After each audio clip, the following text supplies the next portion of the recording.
The voice of the man who kidnapped Stephanie Slater. It's the voice of someone who may well have been involved in other major crimes, of course, including murder. I was convinced it couldn't be him, but decided to video the programme so that when I came home on Thursday evening, I could listen to the voice and put it out of my mind completely. I want to speak to Kevin Watts, quickly, please. Who's calling? Never mind. And then he said, "Never mind."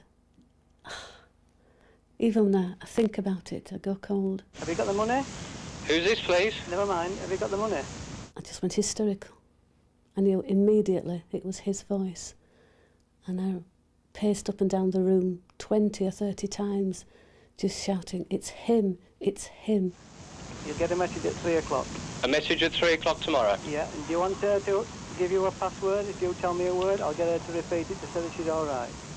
And I just wanted to stop him talking, because the more he talked, the more I knew it was him, and I was so angry at him, but because I know he's so intelligent and that he'd come to this, that he'd been stupid enough to get himself involved in anything as ridiculous as this.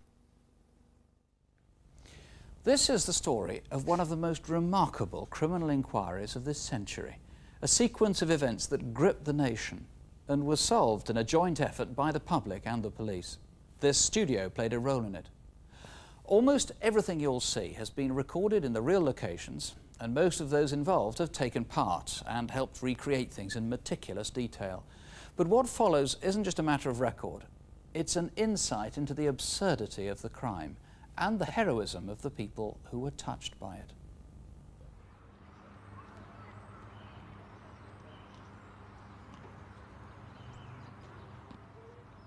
On Friday, the 12th of July, 1991, a man in Gipton, Leeds, received a weird and unexpected letter from his girlfriend.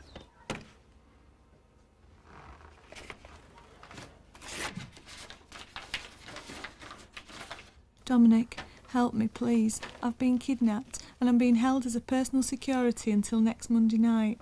Please go and tell me Mum straight away. Mum, phone the police straight away and help me. I've not eaten anything, but I have been offered food. Feeling a bit sick, but I'm drinking 2 cups of tea per day. Mum, Dominic, help me. Love you all. Julie. I couldn't understand the letter. It didn't make sense. Oh, would kidnap Julie, and who'd want her for ransom? Because I thought I'd have got a letter saying I want so many thousands of pounds. It just didn't make sense. It was all in a whirl. Are you sure this is your daughter's handwriting? The signature is. The way she signed Julie definitely is. But the way it's written, it's not like her at all. She wouldn't talk about things like personal security. Right, first thing, let's get some details. What's your daughter's name? Julie. Julie Dart. I just went all over. Went everywhere looking for her. Must have covered Leeds, I don't know how many times. You know, on a night we'd go in pubs again. I even writing in photographs. You know, saying, have you seen Julie Dart? Do you know Julie Dart? You know, people say, oh yeah, know Julie. Have you seen her? No, we haven't seen her for about a week. That same Friday, there was a letter addressed to Leeds City Police, a force that's been called West Yorkshire for almost 20 years. It says a prostitute has been kidnapped from the Chapeltown area and she'll be killed if a ransom of £140,000 isn't paid by, would you believe it, the Leeds City Police. But I thought I'd better check anyway to see if you'd had any girls reported missing. The letter threatened to firebomb a city centre store, as well as murdering the kidnapped prostitute. Since Chapeltown was mentioned, it was taken first to the Vice Squad there. At around the same time, though coincidentally and so far unconnected, the letter from Julie Dart was dispatched there too. Julie had recently told people she worked nights at a hospital, but inquiries had revealed they'd never heard of her. On a detective's hunch, the Vice Squad was consulted on the Julie Dart inquiry too. The link between the 2 letters was made at Chapeltown Police Station. They were both postmarked Huntingdon and were sent on the same day. Although Julie wasn't known to the Vice Squad, witnesses had been found who had seen her working in the red light area. It was at that point that we realised that the letters had to be taken seriously. Do you remember the code word? Yeah, it's smack. OK, now when he calls, just try to get proof of life, and if he approaches you, just hand him the money. Is that clear? Yeah. The Regional Crime Squad ran an operation precisely as the letter instructed. Next Tuesday, 16th of July, The WPC will drive to Birmingham New Street Station with the money and await a phone call at the phone terminal in the waiting room on platform 9. She must wear a lightish blue skirt with the money in a shoulder bag. Courier now arriving at location. She must be there by 6 p.m. and await the call at 7 p.m. She will then be given the location of the next phone call.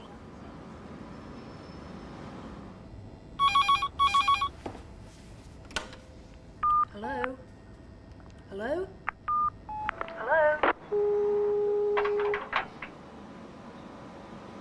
The courier's replaced the receiver. The courier waited for 20 minutes, but there were no further phone calls, so the operation was abandoned.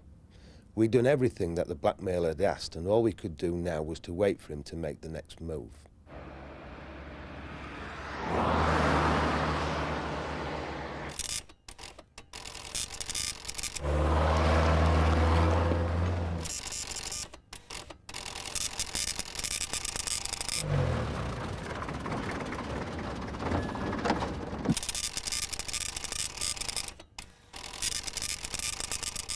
It was a week after the letters had arrived and 90 miles away. The body, found by farmers tied in a sheet, was badly decomposed, but by the next day it was identified as Julie. She'd been dumped beside a long-abandoned railway line. Her body was carefully removed to Grantham for examination by a pathologist, Professor Stephen Jones.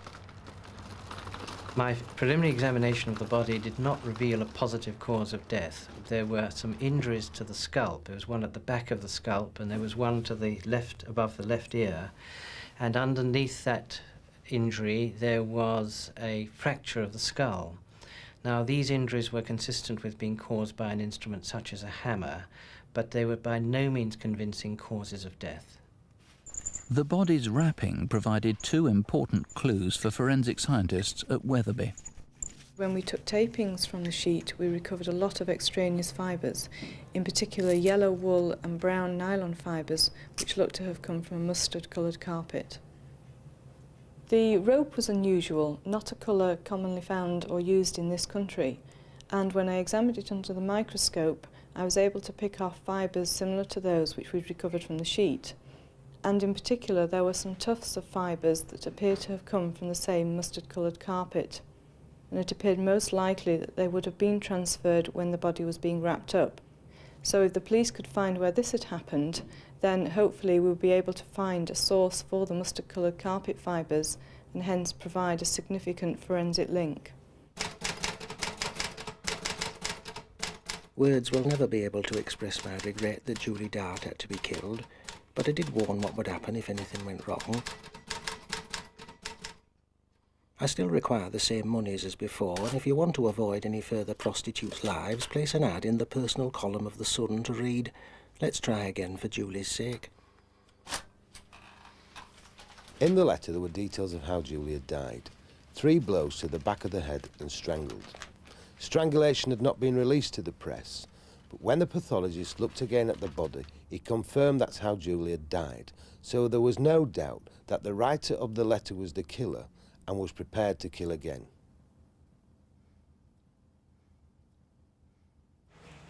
Three days after the ad, another letter came. This one was handwritten, acknowledged seeing the advertisement, warned another hostage would be taken, and set another date for the handover of money. Yet the whole thing seemed to be a game. There were even betting odds on who would win. In a bid to understand the killer more, detectives sought advice from a psychologist. The body was found here, the village of Easton near Grantham, on the 19th of July, alongside a disused railway track which leads to the A1 running north. Right. I would like a copy of each letter. Paul Britton works with criminals in hospitals and prisons and knows how they think and operate. Based on my initial examination of the materials, I felt that they were dealing with a complex man, a very careful planner.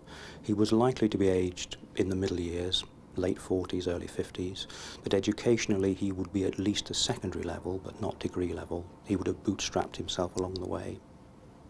I thought that occupationally he would have a high level of technical knowledge, but his technical skills wouldn't be at quite the same level.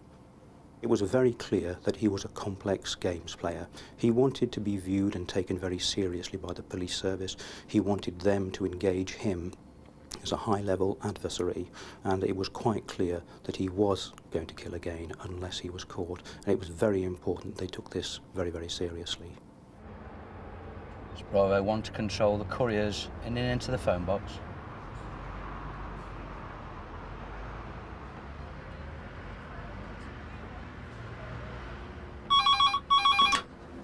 Hello, Julie speaking. There's a message being received.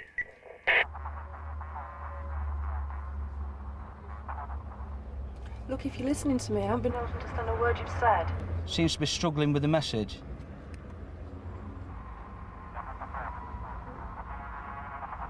When the telephone call came through, I immediately realised it was a tape recording. And because of the background noise, I just couldn't understand what was being said. And the only word that I could make out was services. I was extremely frustrated and obviously very concerned as well for the fact that this man had obviously killed once. And because I had not got the instructions, there was every chance that he might kill again. We have received another letter, this one postmarked Coventry. It says, "No go last night, was not free Monday afternoon for makeup to get hostage Monday evening. Your WPC should have been able to hear. I've tried it on an extension." It then goes on, "Next week I will definitely be free all Monday and Tuesday, so we'll have no problem with hostage or incendiary. Bye, ring Tuesday."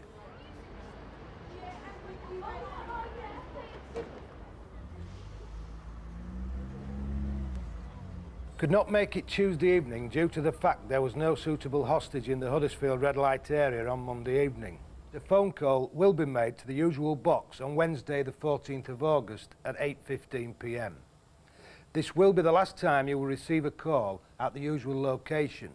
Should anything go wrong, you will not then be given the location of the incendiary device or the prostitute's body. Hello, Julie speaking. I'm going to have to tell you where to go because my tape recorder is broken. Yes? I've taken a hostage. Her name is Sarah Davies.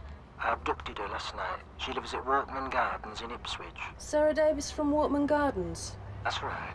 The kidnapper's told her that he's taken another hostage. He's given details. Sarah Davis, Workman Gardens, Ipswich. So far? Control to 6 so far. Now I want you to take the M1 northbound to junction 40, not junction 39, then take the A638 to Wakefield. Did you say the A633? No, take the A638 to Wakefield. At 1/8 of a mile along the way on your right-hand side, there's a phone box by a bus stop with a green. Be there by 9:45. Driving up the motorway, I was obviously very, very elated. We were actually getting somewhere, that this man had made contact, and that we were so very, very close in capturing him. We'd had all the previous frustrations of no phone calls and not being able to understand messages. But at this point, I really felt sure we were going to capture him. Control to the team. The courier's on the A638 towards Wakefield to stop at the telephone kiosk. Hello? Is that Julie speaking? Yes, it is. Hello, it's me again. Problems. I'll have to ring you back in half an hour. So you're going to ring back on this number? Yes, I will. Right, okay.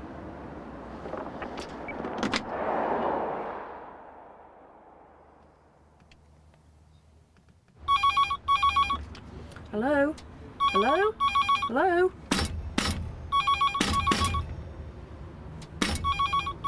I realised at that point that the cradle had jammed, so I had to thump the actual cradle to release it, by which time the collar had cleared. So waited then for another half an hour, just hoping that he would ring back, but the call just never came. And my feelings were totally, I was just totally shattered and upset by the fact that yet again we'd not reached a conclusion. But on the plus side, we could find no evidence of a Sarah Davis who had gone missing, and we formed the opinion that this was an invention on the part of the kidnapper to put the police under more pressure. Next day, on the M1, under a disused railway bridge, 3 junctions down from where the phone box had jammed the previous evening. My workmate found it. It looks a bit suspicious to me. It just looks like a white painted brick in a tin can. It's just the light that's on the tin can that makes it look suspicious. Has anybody moved at all? In fact, it was completely harmless, but it was blown up to make sure. Stuck onto the brick was a stenciled message. South Yorkshire Police circulated details on the note, and it was quite obvious that this was our man. When we visited the scene, we realised that this was where he was going to get the money. We did our own reconstruction. His plan was quite simple. At the first bridge, the WPC would read the note. It told her to place the device on the dashboard of the car and drive to the second bridge. He was going to stand on top of the bridge and lower a dog lead for the WPC to attach the bundle of money to.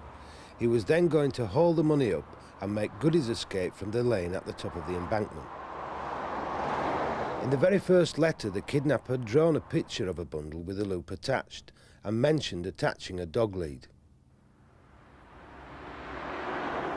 10 days later, in Barnsley, on the Dodworth Road that leads to the M1, this man, Alan Moore, went to ring a friend.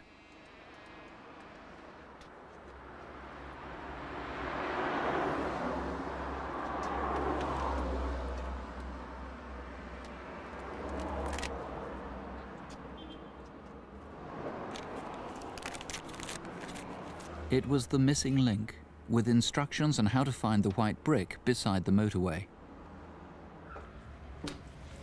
Hello there. Hi, it's the lettuce for you. Thank you. Meanwhile, at Millgarth Police Station, back in Leeds... The game's now abandoned. You'll have to file your papers until I try again.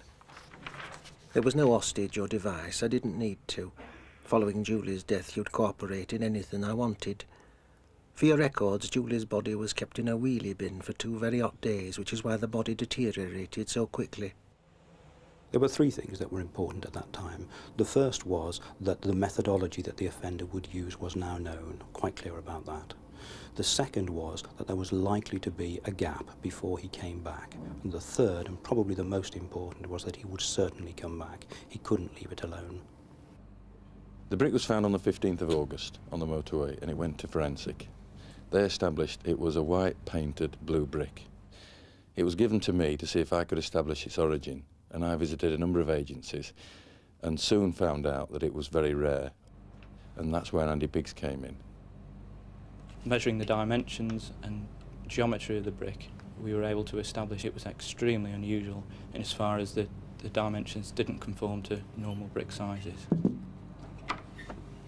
Samples were taken for chemical and mineralogical analysis, and that told us that the brick had been manufactured from a particular clay type, that it had come from one quarry in Newcastle-under-Lyme, and that one company had manufactured that product.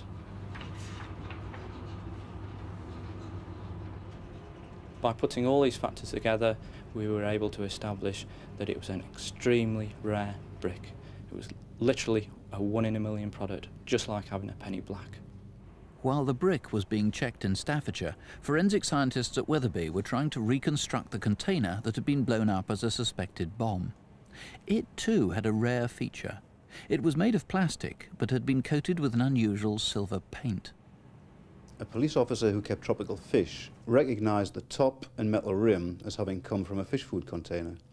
It was then possible to compare what we'd been able to reconstruct with a genuine fish food container, and they were indistinguishable.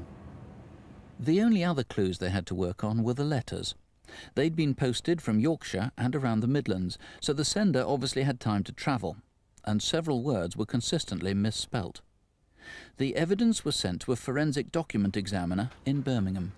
The first 2 letters were typewritten and showed considerable damage to the typeface. For example, the capital letter P had its top left serif missing. The 3rd and 4th letters were handwritten. The handwriting on them looked odd and appeared to have been disguised. There were features of the handwriting, however, which made me believe that if the police found the person responsible for the letters, I would be able to identify him from his handwriting. We didn't hear from him for quite a while, but we were always sure he would come back. And sure enough, in October... As you are nowhere near on my tail, the time has come to collect my £140,000 from you. On Wednesday the 21st of October, the same WPC will be at the phone box on platform 3 of Carlisle Station, At the same time, and quite unknown to the Julie Dart inquiry, a similar threatening letter was sent to British Rail. Unless we receive a cash payment of £200,000, we shall cause the derailment of an express train. On Wednesday the 21st of October, 2 female employees of BR must be at Crewe Station at 3 p.m. Detective Chief Superintendent Pat Fleming of the Met was running the railway threat inquiry and was seeking links with other blackmail cases, including that involving Julie Dart. A West Yorkshire detective, Eddie Hemsley, helped compare the letters. This is a copy of the British Rail extortion letter, which I've had a chance to compare with the Dart letters. Immediately you'll see there are a number of similar points. Firstly, the writer has made use of a stencil, and that stenciling is underlined, as in the Dart inquiry. There is a request by the writer for money to be packaged in a similar fashion to that in the Dart inquiry. Again, the writer has made use of a diagram, and there is use of some technical language. However, the real clinching factor as far as I'm concerned is that in both cases a WPC has been instructed to attend a telephone kiosk on a railway station platform as the first point of contact for the courier.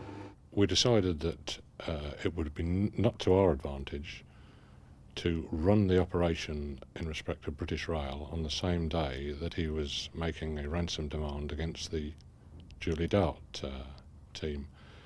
Both would have involved extremely large surveillance, very close together with all the inherent dangers. So we decided to defer our operation, not to refuse him payment, but to defer the operation. Congratulations. You have now qualified for retribution.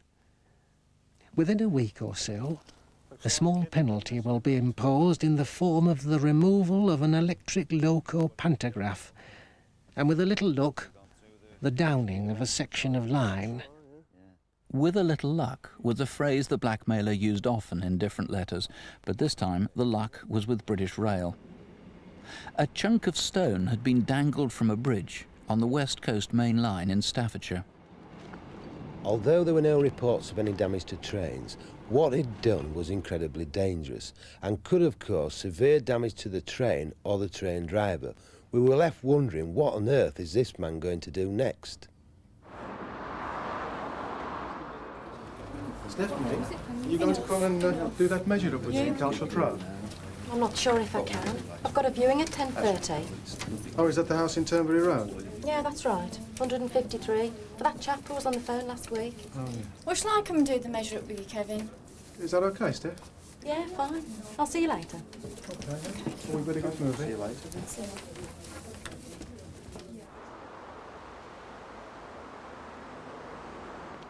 Mr. Southall?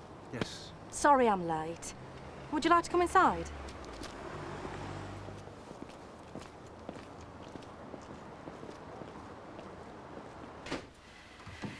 This is the living room. There are French windows leading off into the garden and a back door in the kitchen. Have you got the key to the back door?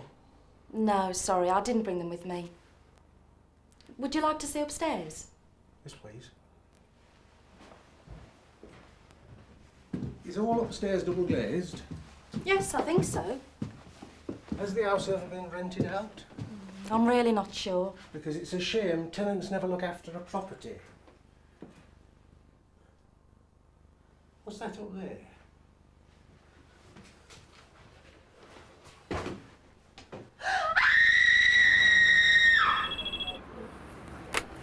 Hello, Walsall Road Police. Hello, my name is Watts. I'm the manager of Shipwise Estate Agent. Yes, how can I help you? Well, it's a bit strange, actually. One of our girls seems to have gone missing. How do you mean, missing? Well, she went to show somebody on the property, and we haven't seen any sign of her since. But the strange thing is, a man's just phoned up demanding money and threatening to kill her if we don't cooperate. Let me be clear, are you saying that one of your employees has been kidnapped? Yes. What's her name? Stephanie Slater. It was about midday when he called.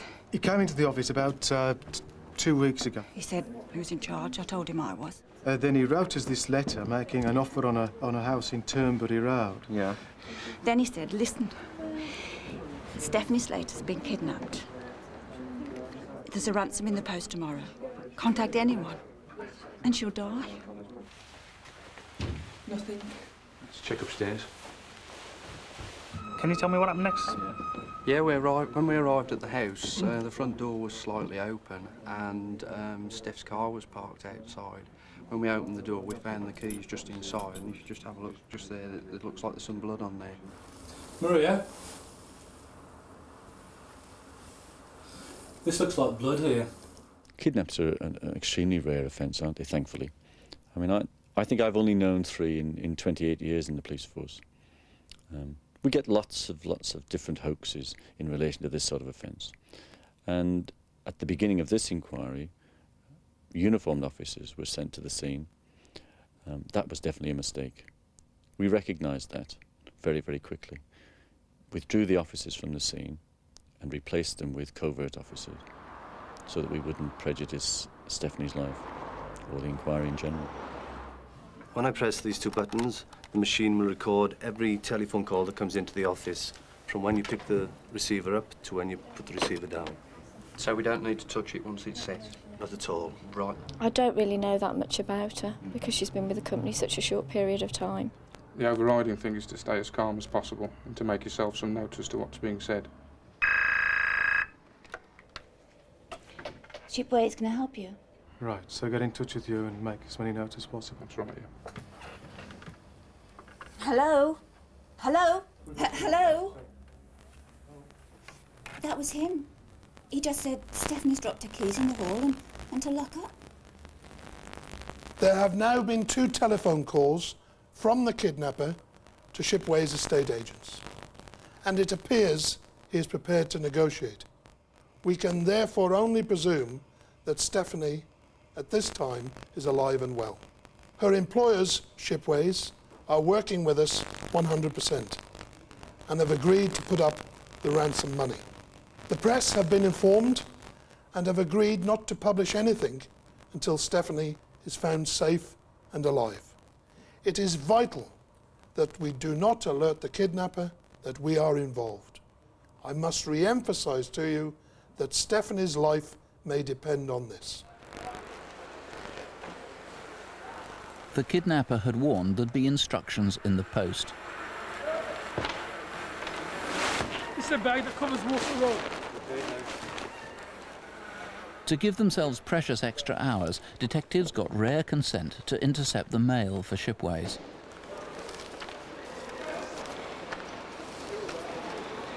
Looks like it, John. Yeah, that's it.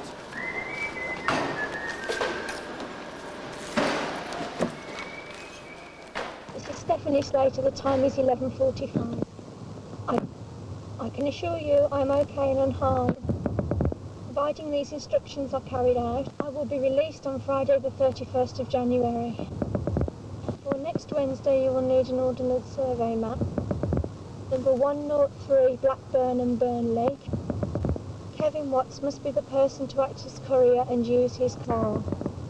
Next Wednesday at every point, where instructions are given, the boot of the car must be opened for at least 30 seconds. The money must not be marked in any way whatsoever, or contain any device whatsoever. Is that your daughter's voice? Oh, yes. That's Stephanie. Unbelievable. Well, we just could not, it would not register, really, as such, as she'd been kidnapped. And it just hasn't happened to normal people. Like I class myself a working class person. You always class these things in kidnapping or abductions into business people or film stars or people in the eye in the light of people in the eye up. And when they asked for money, we said to the police, we said, well, the only thing we can offer you, if they want money off us, is their property, is the house. They said, you'll have to sell the house. That's all we've got. That's all we can give you. And the police said, in no way will it affect you in any case in money. If there's money required, it will be found. What was the added dimension to this particular kidnapping was the fact that at a very early stage we recognised there may be a link with the Julie Dart murder, and therefore we're not only dealing with a kidnapping, but a kidnapping by a man who'd already killed previously. Accordingly, a first step was to check quietly, with dog handlers in plain clothes, that Stephanie hadn't been murdered and left in Great Bar where she'd been kidnapped. At the same time, police started discreet house-to-house inquiries, very discreet in case the kidnapper saw or heard what was happening and took retribution. We're investigating a break-in just up the road. It happened between 10 and midday on Wednesday, and I was wondering if you'd noticed anything unusual recently. No, not really. Did you see any strange people or cars? I saw a red van in the right-of-way out at the back of the house. It was revving up and half turning, and I saw a sign on the side which said blocked and broken drains.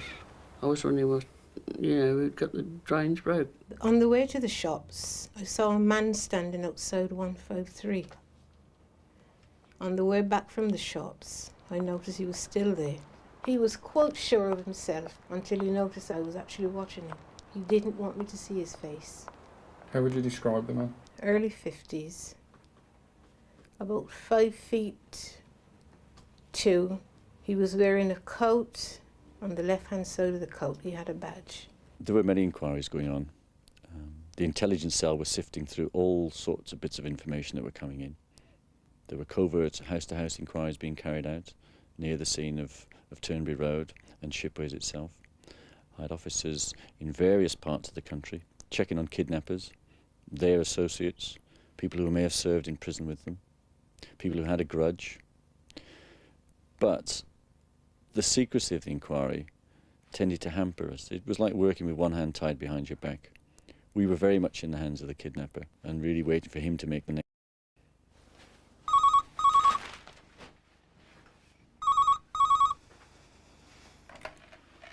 Okay, Warren, take your time.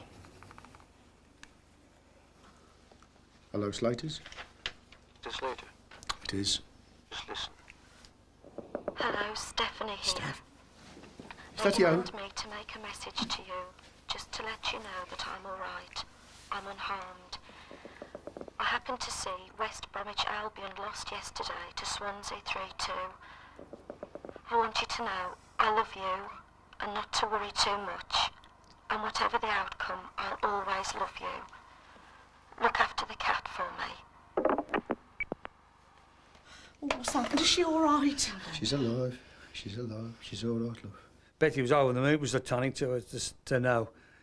And I said, that's Stephanie today. I said, that recording was done today, Sunday. Of course, the message she gave was yesterday's message. And the moment she said yesterday, she must have been talking that day, which was Sunday. Police felt they had no option but to prepare a ransom. As agreed, it was put up by Stephanie's employers. But should they also accede to the kidnapper's demand that her boss, Kevin Watts, should be the courier? They simply asked whether I would be willing to be the courier. And I said yes, anything to ensure the safe release of Stephanie. I was deeply concerned and always was concerned. A, for the safety of the courier, Kevin Watts, and B, secondly, for his ability to respond in a crisis situation.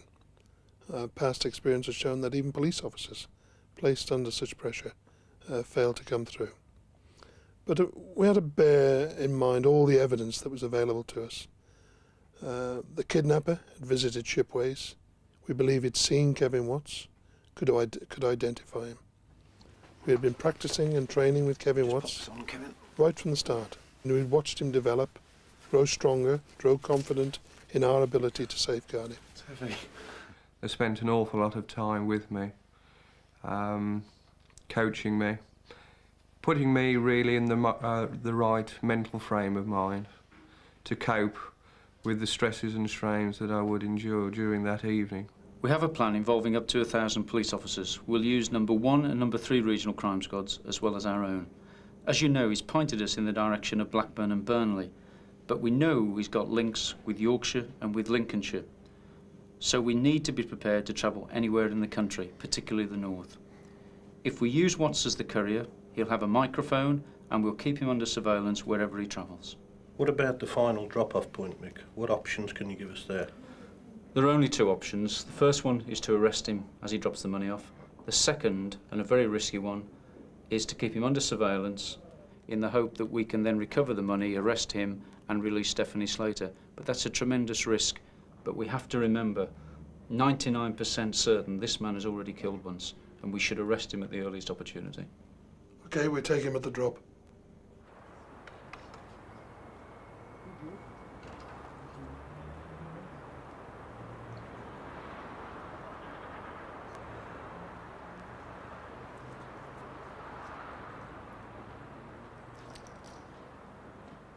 My wife and family were at the door waving me off.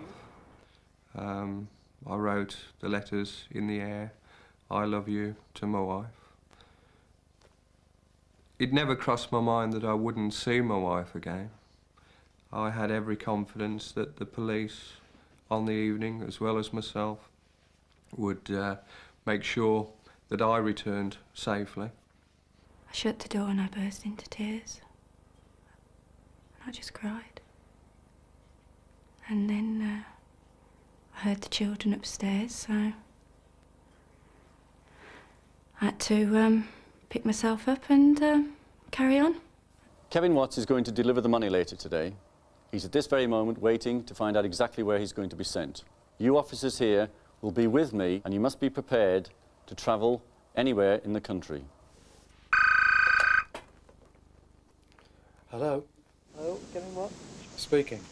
Have you got it? Yes, I have. You go to Glossop Station. Glossop. Could you spell that, please? Glossop, west of Manchester. West of Manchester. There's a telephone box inside the entrance hall, only one. Telephone box inside entrance hall. And you'll get a further message at 7 o'clock. 7 p.m. If anything goes wrong and you don't make it there, I want you there as soon as you can. Okay. If anything goes wrong, you ring your office up. It's an hour and a half journey and it's sunny. I'm in Glossop now and it's sunny here. Get there for 7 o'clock. Okay. Kevin Watts is on the way. Number 1 and number 3 regional crime squad control rooms are up and running. We're just waiting to see what happens. Which route's he taking? Presently going up the M6 towards Manchester. The teams were all standing by at Nechells Green Police Station, all ready to go at a minute's notice. I mean, you could actually taste the tenseness in the officers' faces. I mean, the atmosphere was absolutely electric. Courier's vehicle now arriving at Glossop Station.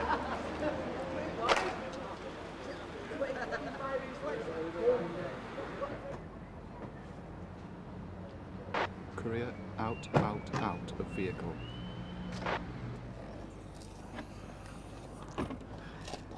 How am I going to get home? How do you mean? My indicators have broken down and I don't know what to do. I don't know. I suppose I'll just have to use hand signals. I've been told that I may be approached by people by way of a test. So at that time, in view of the fact that it was such an unusual type of conversation, something you wouldn't come across at all in a normal day, I thought that quite possibly that she was involved with it. And it threw me completely. Kevin Watts. Yes? You leave the station, go right, go down to the crossroads. You'll see a telephone box. Inside you'll find a message underneath the parcel shelf, which will contain instructions. Courier's receiving your call now. Receive control. Yes, thanks for that, 3-4. Get on to Nechells, Phil, and update them with that, will you? Yes, sir.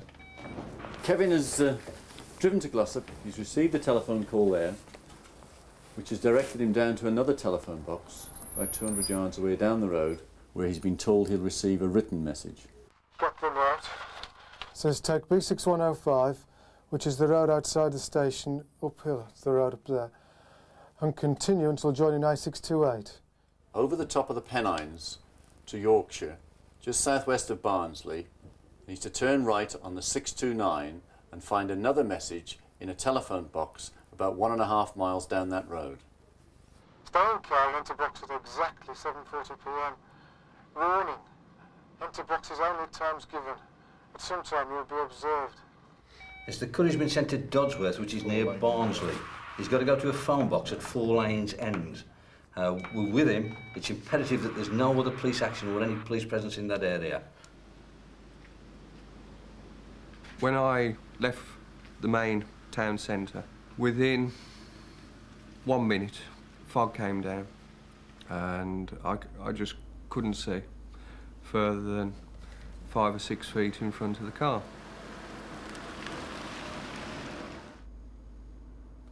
I had no idea of how long I had to travel, so I got it in my mind that it was starting to get very late.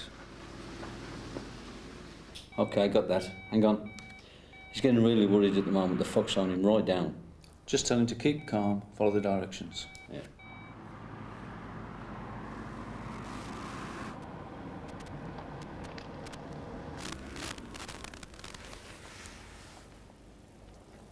The courier has arrived at the telephone kiosk, 4 Lane End, but we've got problems with communications and he's breaking up. Receive control.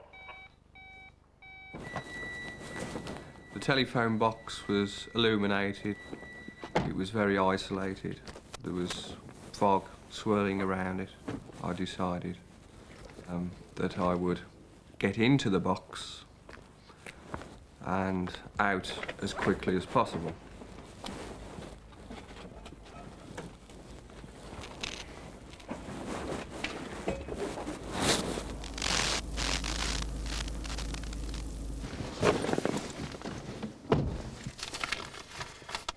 Got the note. It says, this route will show if you are being followed. We've lost contact with the courier. His mic's gone completely dead. Receive control. Trevor, put the contingency plan into operation. Nick, all crews who've had a loss, hold the locations and report immediately any visual or radio contact with the courier. The message said to turn around, to turn right 50 yards up on the right-hand side, to turn left about 100 yards on the left-hand side, down a bridle path. When I turned down the bridle path, the first thing I saw was a shipway sign, which had been made up. It was a little wooden stake in the ground. I thought, he's waiting for me at the end of this track. This is it. You know, this is the crunch. Due to the foggy conditions and the way that he was starting to twist my mind, I was completely oblivious to the fact that communications may have broken down.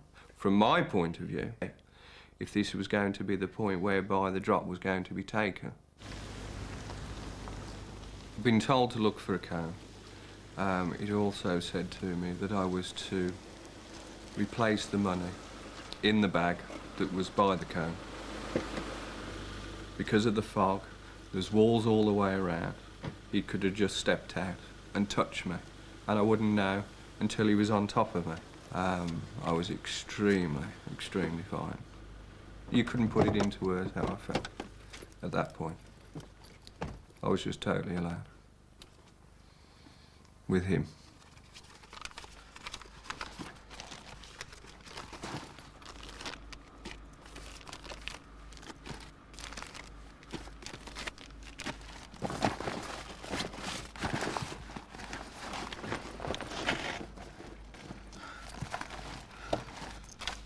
As message says, go to end of line, turn left back to roundabout, A6289, turn right, phone box 3.5 miles, LHS. Oh, left hand side. Message typed under shelf, 15 minutes allowed. Started to carry on down the road, and the walls then started to get higher. And in the middle of the bridle path was a cone asking me to stop.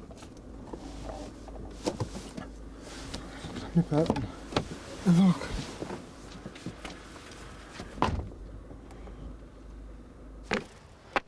Stop. 60 seconds allowed. On wall by 4 sign. Would try. Put money and bag on tray. If buzzer does not sound, leave money there. Remove car in front of car and go. Money will not be collected until you have left. At that time, I was just going along with exactly what he was saying. I wasn't in control of my own mind. He was. The feelings I had were undescribable. I understand afterwards there was actually a message on the train, which I didn't pick up. Purely and simply is that I was in that much of a panic. I just wanted to get out of there.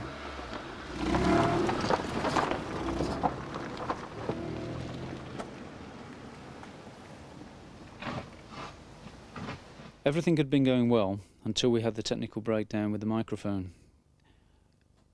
We lost Kevin for a short period, a crucial time. When we found him again, we realised the money had been dropped. I think at that particular time, knowing the money had been dropped, thinking that the kidnapper had then probably escaped, and the realisation that we still didn't know whether Stephanie was going to be released was safe, was probably one of the worst moments of my career. There was a tremendous desire to flood the area with police officers. To do that would have caused tremendous risk to Stephanie. Our original plan had been to give him no excuse to kill Stephanie, and we stuck to that original plan. Well, when I arrived at Warren and Betty's house, I soon became aware that things hadn't gone as well as we would have hoped, and it was obvious it was going to be a difficult evening. There would need to be a lot of reassurance and support given to Warren and Betty, and I was sort of preparing myself for that.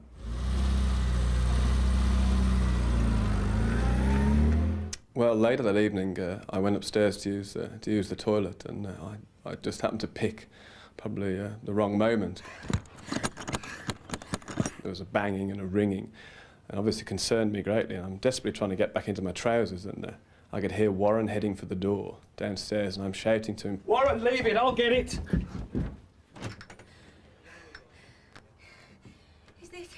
It's Stephanie! Stephanie, Warren! Oh, Barry! Oh, Barry, you're out! Betty, she's back! Come on, come on. Oh, Warren, please remember! And Adrian didn't realise who it was, and it was only me brushing Adrian aside, and I said, "It's Stephanie." And we just grabbed her and pulled her in the house. And Adrian was as dumbstruck as I was. He just couldn't believe it. Okay, Warren, Betty, please don't touch her for the moment, please. In a minute, Warren, back towards the sofa. I was just in a whirl. I just couldn't believe what was going on. And Betty run down the stairs, and we just couldn't believe it. We just couldn't believe she was there. She was in the house. And she couldn't believe it herself, of course she couldn't see. She couldn't focus. We got the lights on. Right, turn round. Okay, have a sit down. Warren, please, remember what we said. Okay, Stephanie, Betty, please, don't touch her, just for the moment. You can in a minute. You could hear the relief in their voices, and they just wanted to hold their daughter. And as I sort of shepherded her into the house, I'm desperately trying to say to them, "Look, I know you want to hug her, but please can you leave it for a little while, because we obviously wanted to recover her clothing for any examination later on." And she was pinching herself. Just digging in me. She would put in her nails, and that was really going in. And that was, she just couldn't believe she was home. She was just making sure. Even then, she couldn't believe she was in the house, you know. Stephanie was physically okay, but as was planned, was taken for the sake of peace and quiet to a private hospital where she could be cared for and debriefed.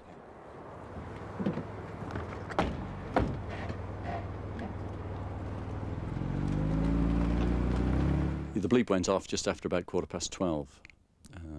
When I read the message and it said, "Stephanie's back safe and well," I mean, I just couldn't believe that. It seemed to be, it just seemed to be untrue, basically, at the end of the day. I mean, I was extremely happy, and I thought, right, now the inquiry really starts. If she's back safe and well, we've got something to work to. And at long last, he wasn't calling the shots, the kidnapper. We were going to call the shots from the following morning. Last night, I saw a metro car pull up outside my house. After a while, somebody got out of the car, which looks like a girl, backwards. And she looked sort of drunk. She put her head back in the car, spoke to whoever it was. The door shut, and after a while, she sort of staggered round and headed back down towards the road, running with her hands dragged all over the place. What can you tell us about the car?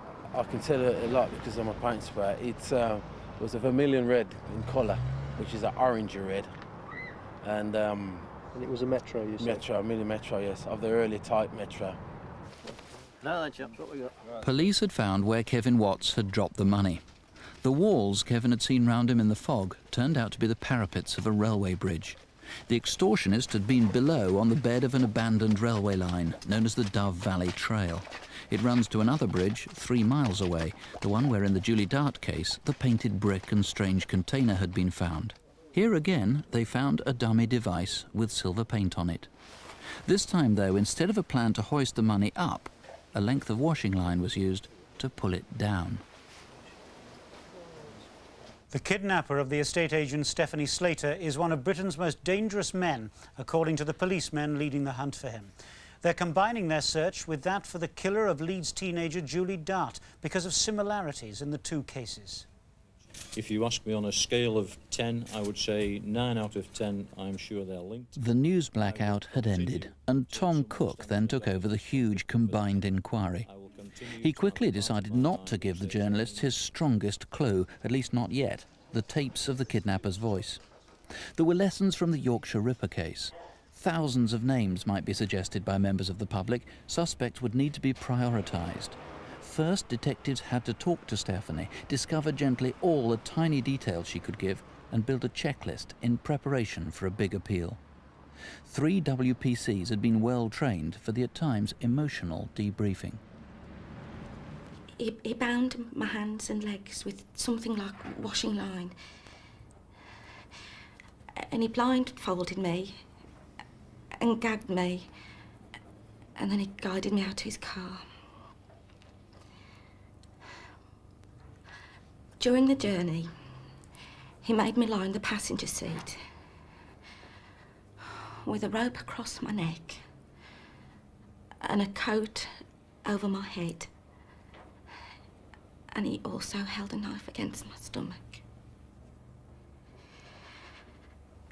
Sometime in the evening, the car turned off the road onto a dirt track, which seemed to slope down, and at the bottom it bore to the right. I was really disorientated, but I remember the car stopping, and then... No screaming. Not that anybody's going to hear you out here.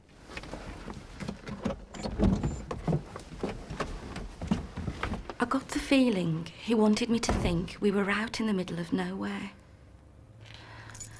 I heard the sound of keys rattling, and then a heavy door being pulled open a little way.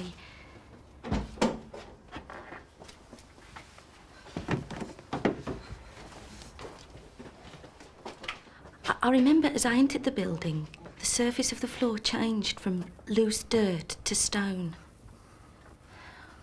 I was convinced I was going to die inside that building. You're all right. Keep walking.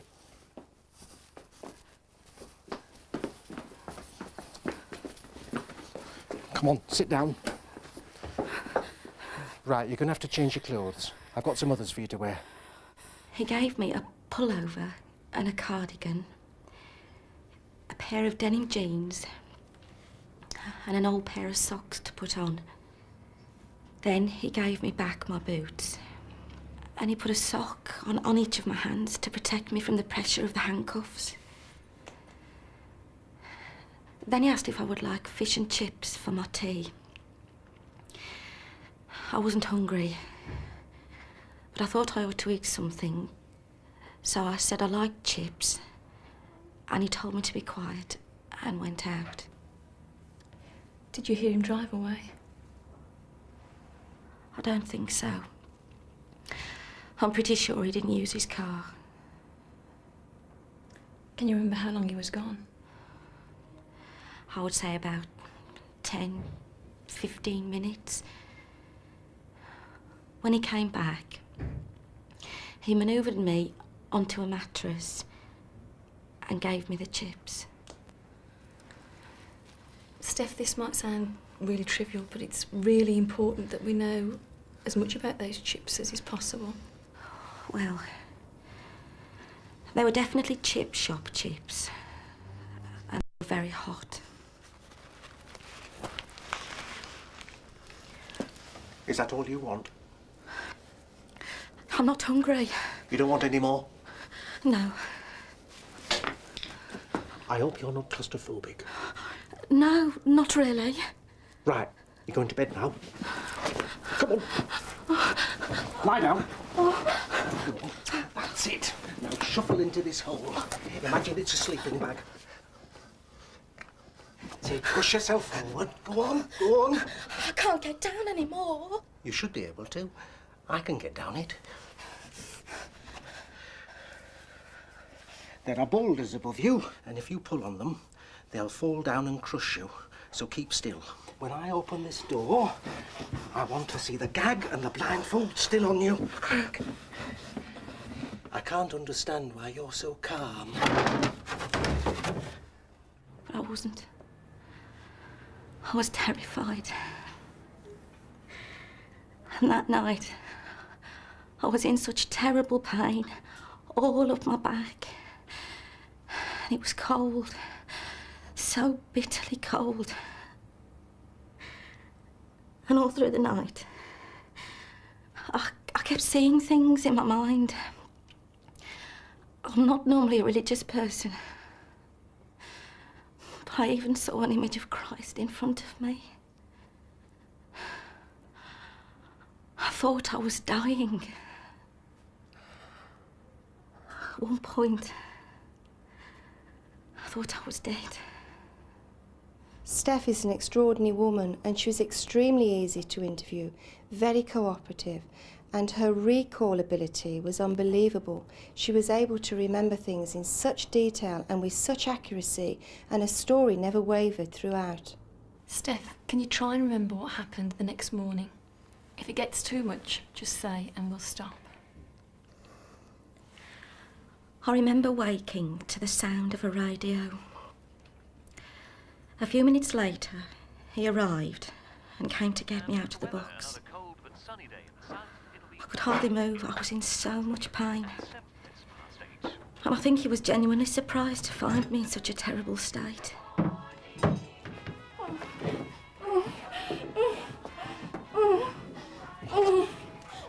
What's the matter? I can't move. I can't move my arms.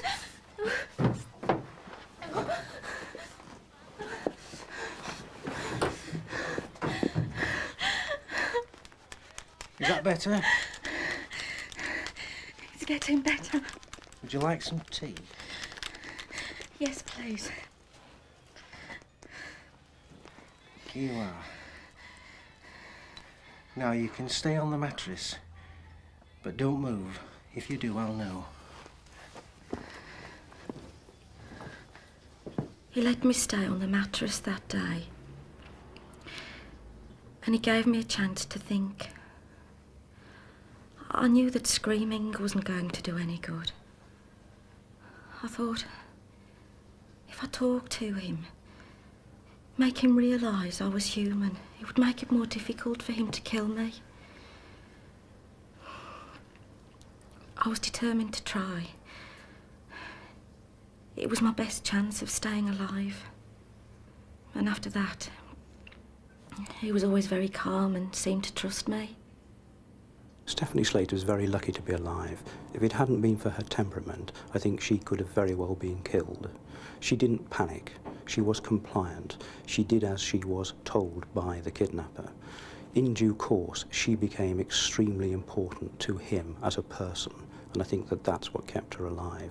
So much so that I was able to advise the investigating officers that after her release there was a very good chance that the offender would try to make some sort of contact, either with her or with other people involved in the investigation.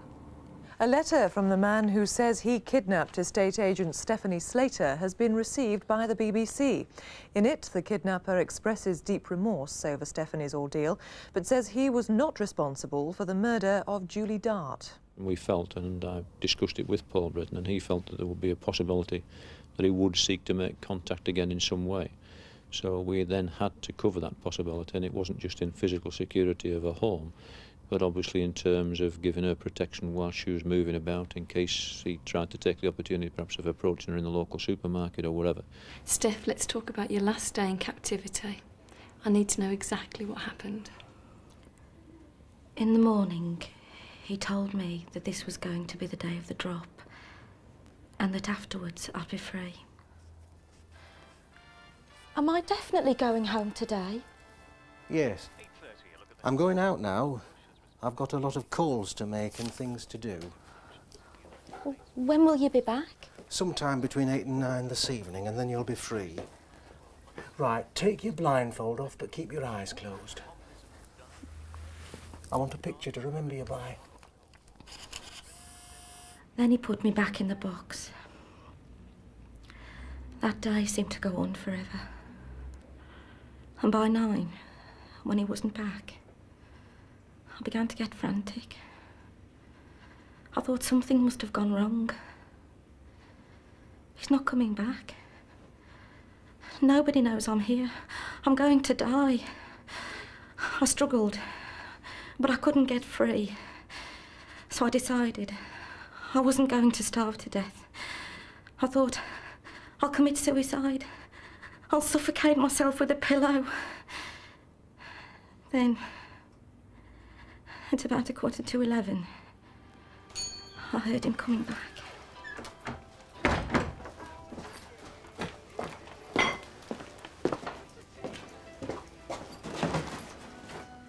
Is that you? Yes?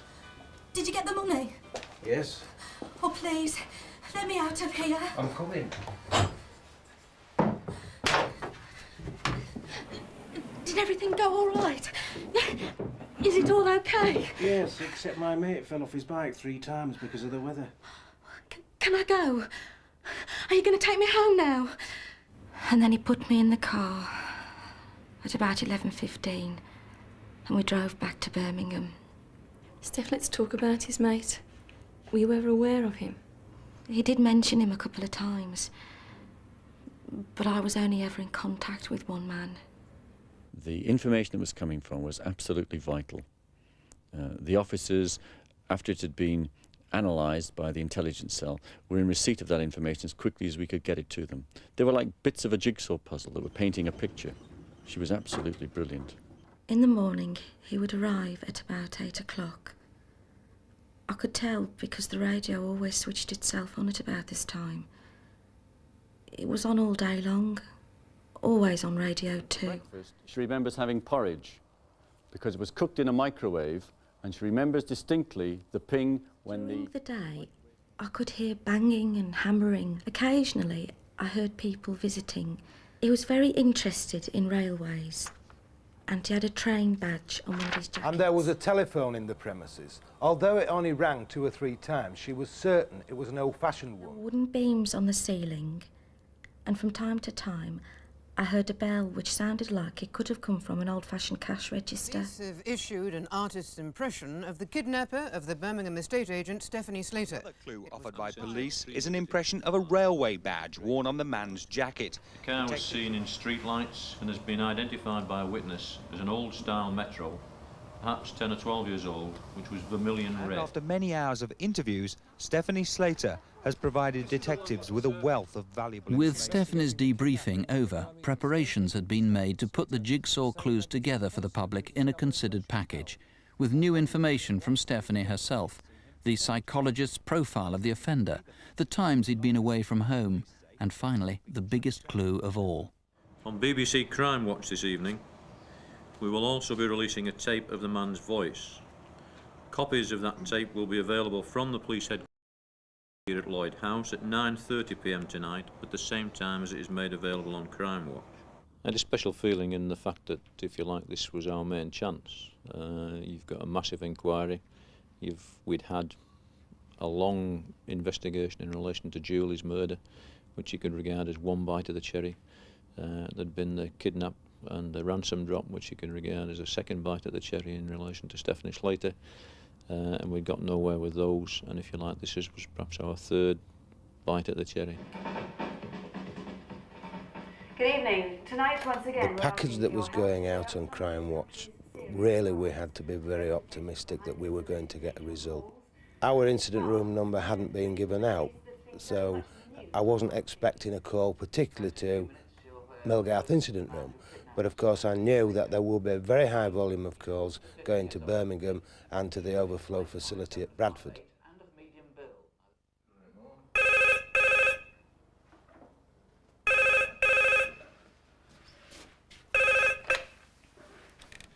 Julie Dart, incident room, DC Greenwood. I've just heard a recording of the voice, and I know who it is. Can you give me his name, please? His name's Michael Sams. I used to be married to him. I'm certain it's him. You don't need to look any further. And can you give me your name, please? Susan Oak. I live at Riddlesden, near Keighley. You've got to believe me, I know it's him.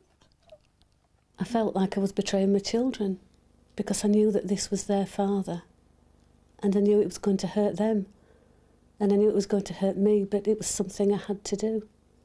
So it's mixed emotions because I was thinking of his mother and his wife. This every emotion it's possible to feel, you feel all at once, but you know that you've got to do it, so you just get on and do it. I saw him a few days ago at a family funeral, and he was driving that red Metro. He even refused to give me a lift in it. And what else makes you think that it's him? Well, I've seen the picture in the paper, and I thought it was similar. And I know he's a railway fanatic. But until I actually heard the voice, I didn't think it could possibly be him, because nobody's ever mentioned a limp. Why haven't you ever publicised that he's got a limp? What do you mean? About 13 years ago, he had to have his leg amputated. He's only got one leg. I didn't think they believed me. I was so frustrated that I knew without a second's doubt it was him. And of course, now I realise that they must be used to people ringing up and giving information. But I knew it was him. And they were so calm about it. And I was so angry that they didn't immediately get up and go and arrest him. At no time had there been any mention of a limp. It was not mentioned in Stephanie's statement at all. Therefore, from our hopes being high, they just went down a notch. That perhaps this wasn't as good as it could have been, until Tim turned round and said, look, the best burglar I know has got no legs at all. So I just turned round and said, right, sort it out.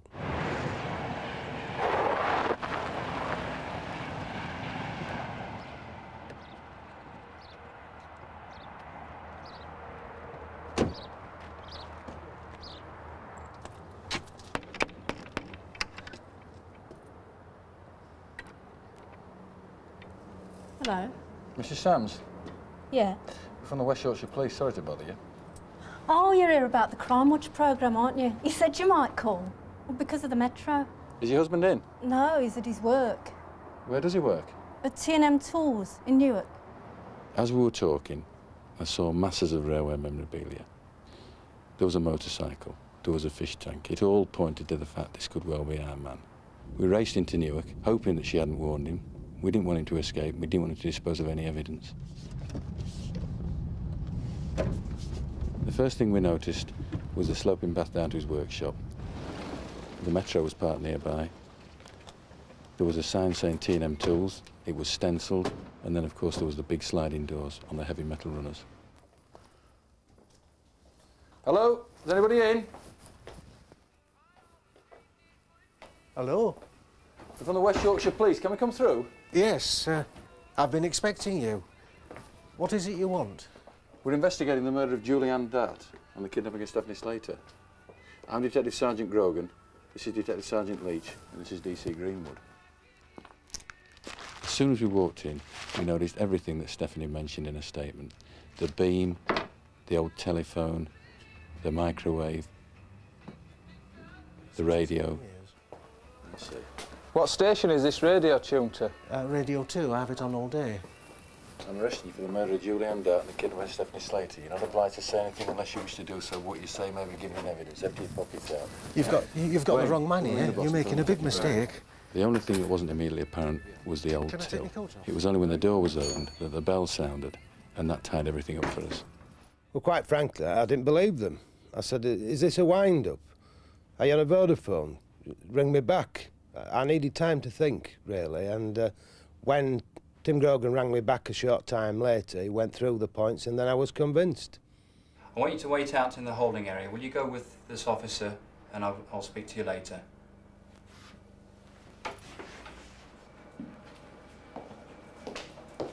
I don't think he'd expected to be arrested. He was pale and distressed. He was taken to the holding area prior to being placed in the cells when... I kidnapped Stephanie Slater, but I didn't murder Julie Dart. You'll find £19,000 at the workshop with my confession. Well, the important thing was that at that stage I'd got to get that reply onto the detention sheet, and I'd got to get Sams to sign it, and I'd got to get him to make the same admission to the sergeant as he'd made to me. I understand that you've just said something to Sergeant Grogan. Are you prepared to repeat to me what you've just told him?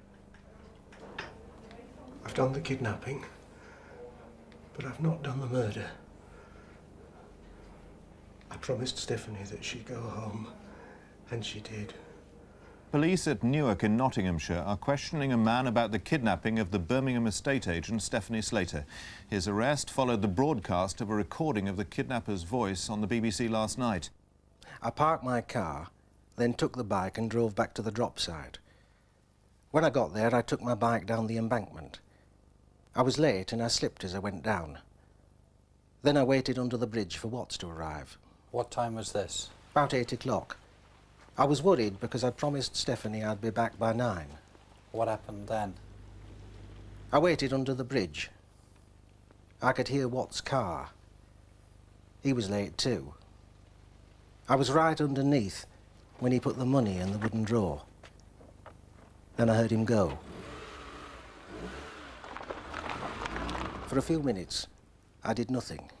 There was absolute silence. Then, when I was sure he hadn't been followed, I tugged on the cord and the drawer came down. The money was all in bits in plastic bags. I packed it up and set off on my bike. Half a mile further on, I stopped to check and see if there were any bugs. There weren't, so I drove back to the car, then went back to release Stephanie. Where is the rest of the money? I buried it. You've buried it? Yes. Where is it now? I can't say where it is at the moment. Well, is there someone else involved? No, I carried out the whole thing entirely by myself. Once Sams was arrested, he was admitting Stephanie Slater. But apart from similar fact evidence, we had no hard evidence against him for the Julie Dart murder. And we had to, as a matter of urgency, make inquiries amongst his family, his friends, associates, and try and connect him with some of our lines of inquiry. OK, Cal, I'd like to start by telling us when you first met Michael Sams. I met Michael in about 1972 when he approached me to sell double glazing for him. But what kind of man was Sams? In 1974, 75, 76, he was a quiet man, never bothered with anybody really except his wife and family. Worked 16 hours a day. I found him to be a nice guy. He also sort of had another side to him, and that's one of the reasons I've rung you. He always admired people like the great train robbers, Nielsen, master criminals in effect, but always thought that he could do it better. He always thought that he could commit the perfect crime. Did Sams ever discuss with you how he would commit that perfect crime? Well, actually, one day while we were in the cellars at Oakfield, he were messing about with the model railway that he had. On the way up, I asked him if he wanted the room on the right rendering. He said, no, that's for the hostage. I said, you know, hostage. He then went on to explain that he had a perfect kidnap plot, and that's where the hostage was going to be kept. We watched the Crimewatch programme together. When the picture came on, he said that could have been me 10 years ago. Did he say anything when they played the voice? He just said it sounded like a Lincolnshire accent. I said to him, you've got a metro and you live near a railway line. It's a good job you got a tin leg. Apparently he did 9 months for a car theft in 1978, which was his first offence. It was whilst he was in prison that his right knee developed a tumour, and it was then that he had to have his leg amputated. Any Leeds connections? Yes, he served his sentence at Armley Prison in Leeds. Then when he came out, he lived locally with his second wife until that marriage broke up a couple of years later. Are you connected with the kidnap and murder of Julie Dart? I can categorically state I never knew Julie Dart. I've never seen her or talked to her. We believe that you held Julie in your workshop. No, there's no truth in that. And that unlike Stephanie, she took a blindfold off and had to be killed. No, there's no truth in that whatsoever. I didn't have anything to do with Julie Dart.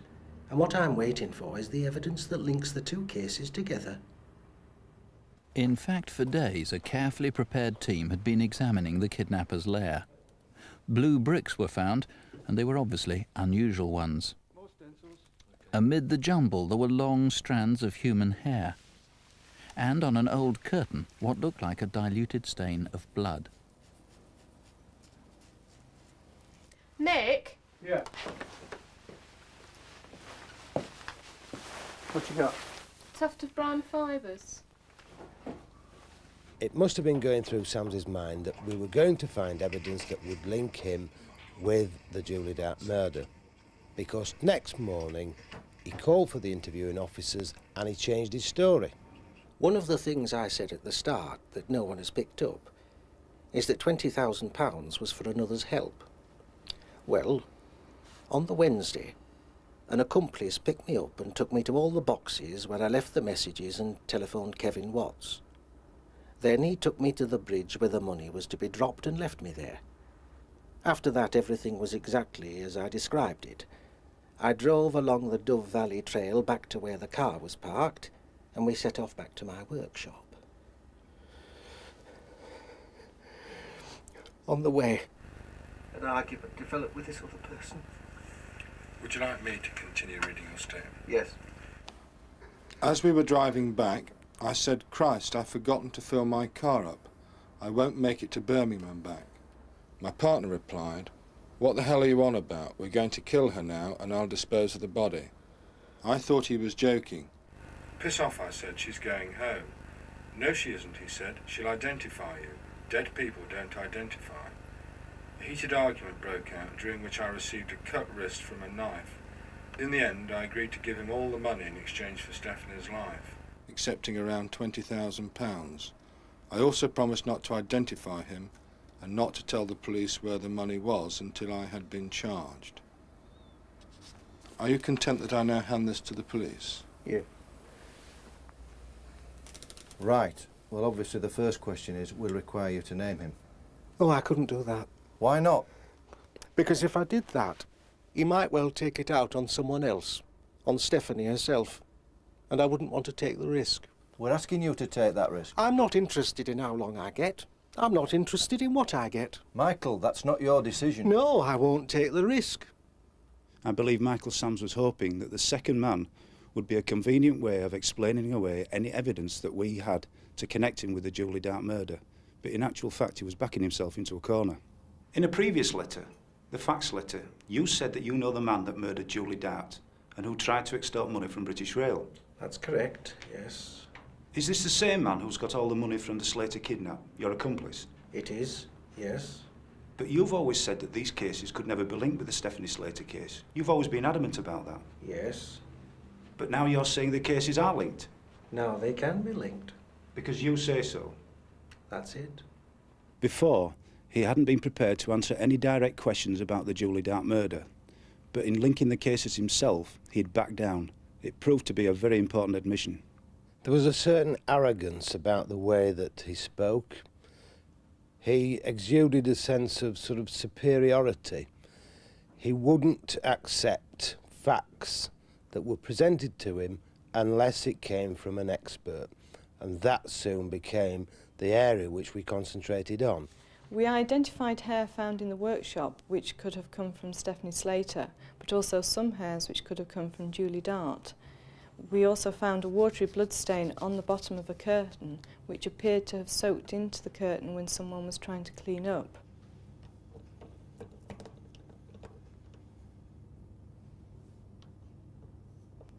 This blood was subsequently shown to be of the same group as Julie Dart and different from the blood sample of Michael Sams, his wife and Stephanie Slater.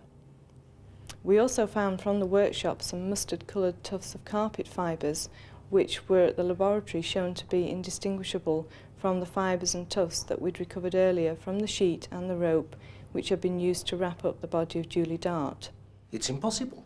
Just impossible. Impossible? Impossible for them to be the same. So what explanation can you give? I say it's impossible. But forensically, if it proves... Well, yes, yes. What are you going to say then? I don't know. I've no idea. And then perhaps you're going to start... No, I'm not going to change my story one bit. But that's exactly what he did.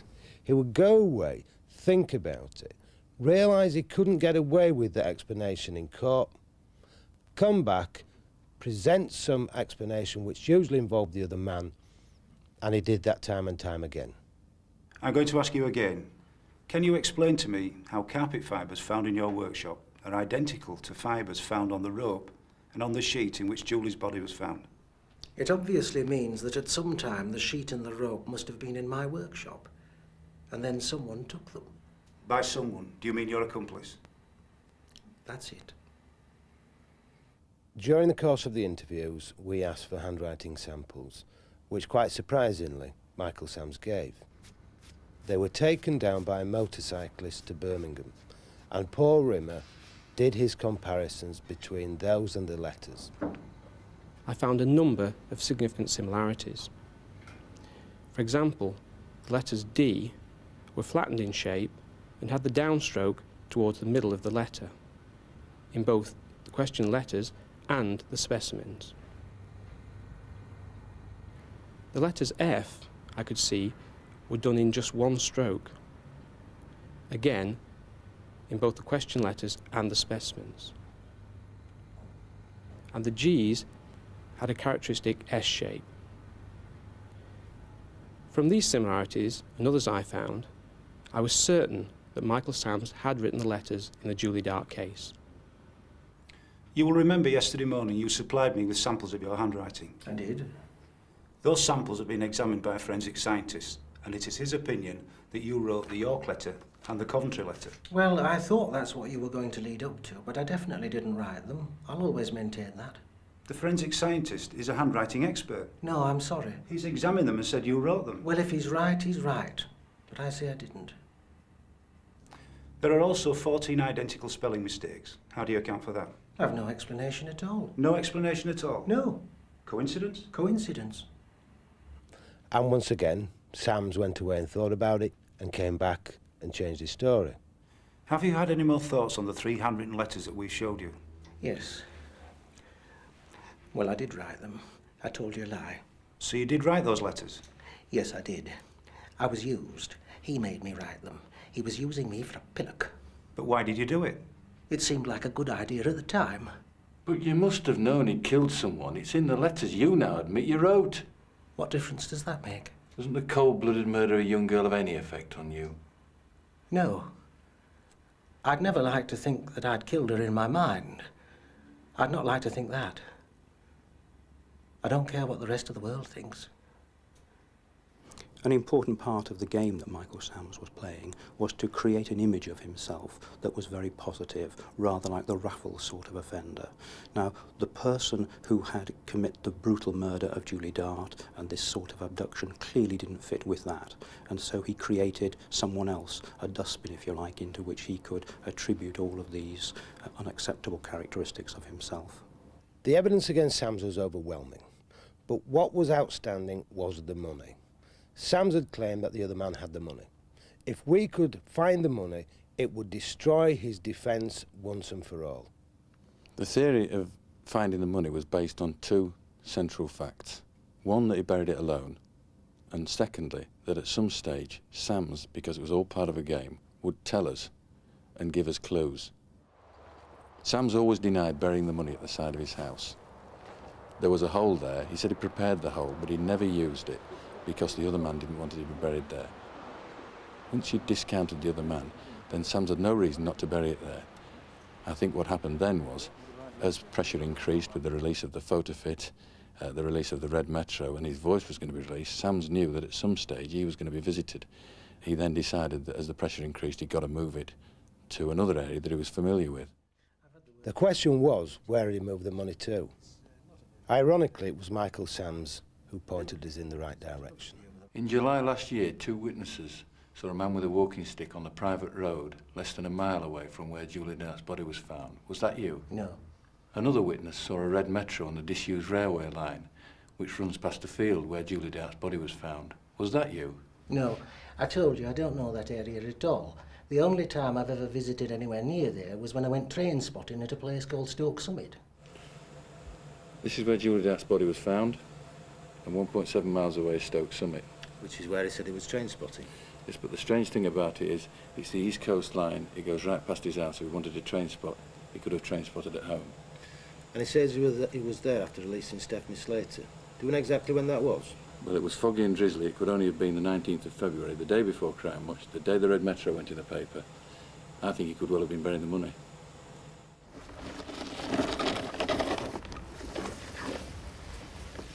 Alan, you've just gone over a target.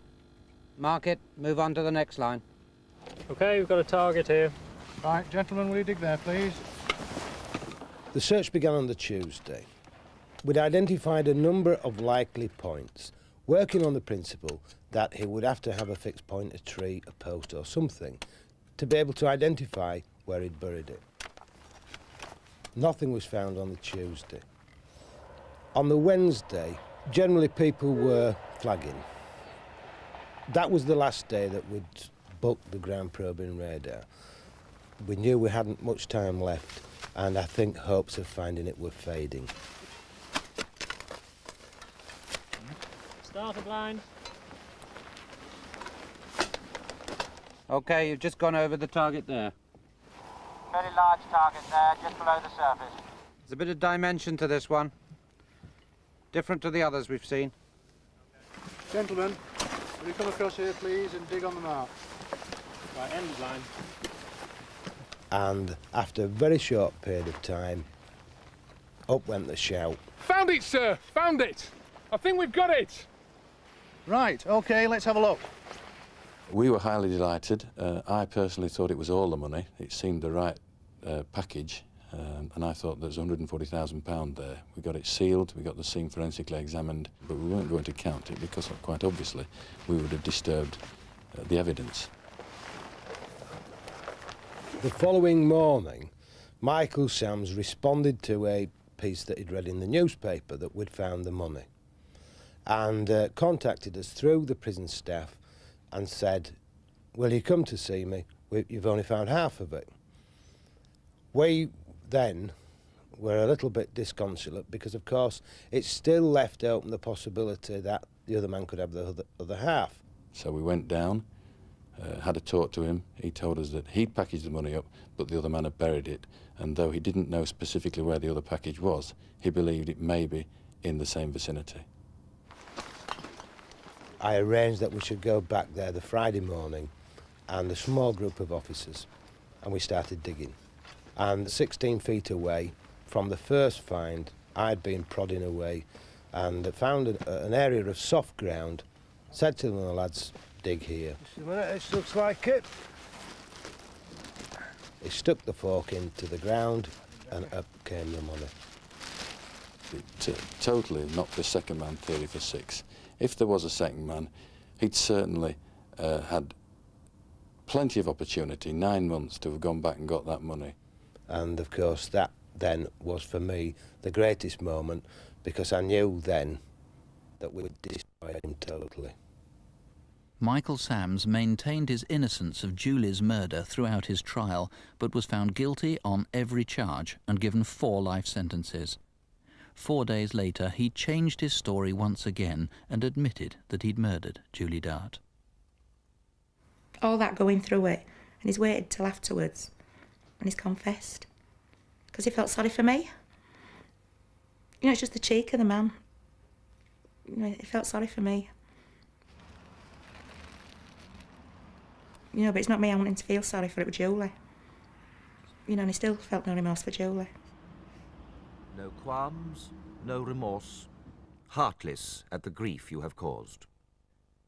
When Stephanie Slater was kidnapped, I have not the slightest doubt that she was in desperate and mortal danger. And if it had seemed necessary to you, she, like Julie Dart, would have been murdered in cold blood. Her survival, in my judgment, is entirely due to her own remarkable moral courage and the unostentatious display of qualities of character that have excited the admiration and respect of everyone in this court, from the jury to the judge.